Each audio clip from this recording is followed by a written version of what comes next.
දෙක නිමකෝ දවසට කොප්පි 1000ක් ගන්න නැතිනේ. කාලා අනි තුමා කන්නකෝ පඩන්න. පඩ තුම් දෙන්නකටවත් පඩි. හරි කෝ කට්ටිය අල්ල දැන් මේකයි සීන් එක හරිද? මගේ අර මයික් කේස් එක උඩට ආපු හින්දා දැන් අපේ බ්‍රෑන්ඩ් නේම් එක පොඩ්ඩක් චාරරලා ඉන්නේ.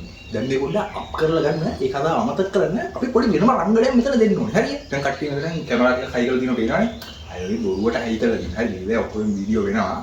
වීඩියෝ චෙවන්ටක් ගලනවා. හරිද? ඇවිල්ලා මන්ට වඩා ඇවිල්ලා පොඩ්ඩක් මෙතන රංගලා බඩ පොඩ්ඩක් බැනලා පොඩි ගණිපාවල ෂොට් දෙක තුනක් ගහනවා.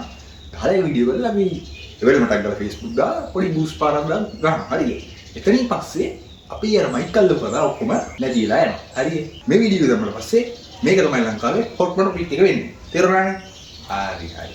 A few moments later. දෙක නිමකෝ දවසට කොප්පි 1000ක් ගන්න නැතිනේ. කාලා අනි තුමා කන්නකෝ පඩන්න. පඩ තුම් දෙන්නකටවත් පඩි. ඔබේ ඕඩර් එක කැන්සල් වුණොත් ඔබේ පඩි කපනවා. තේරුණාද?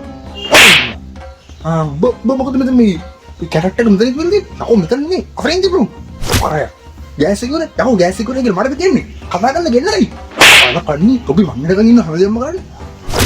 ඉතින් වැඩි හරි. කට්ටිය හරි. හෙලෝ මල්ලි මොකද? හරිද වීඩියෝ දැම්මද? කොයි වන් බල? අම්මා මේ ගිහිල්ලා තියෙන වීඩියෝ එක. හරි. මේ සතිය හොට් මොඩු පිටික මේක තමයි. සර් ගන්නවනේ. Hello sir. හරි සර්. මයික් එකේ යට ගිහිල්ලා තියෙන්නේ. දැන් කොල්ලෝ මේක TikTok හදලා දායි. හරි සර් හරි.